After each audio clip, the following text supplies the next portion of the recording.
প্রধানমন্ত্রী কোথায় বলে কি আমাদের মাননীয় মন্ত্রী ওখানে বসে আছে।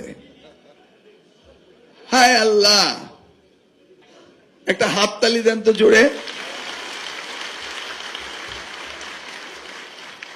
ইশরাক সাদেক হোসেন খোকা ভাইয়ের ছেলে, আমাদের প্রয়াত নেতা।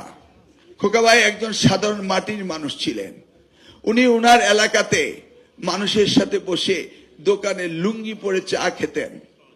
এমন একটি দাওয়াত নেই যে দিলে তিনি যেতেন না, এমন একটি জানাজা নেই যে জানার পরে তিনি যান নাই।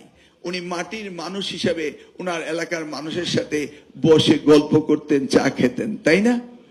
আজকে তারই প্রমাণ ইশরাক, আমাদের মাননীয় প্রতিমন্ত্রী, তিনি এসে ওখানে সাধারণ জনগণের সাথে বসে কথা শুনছিলেন।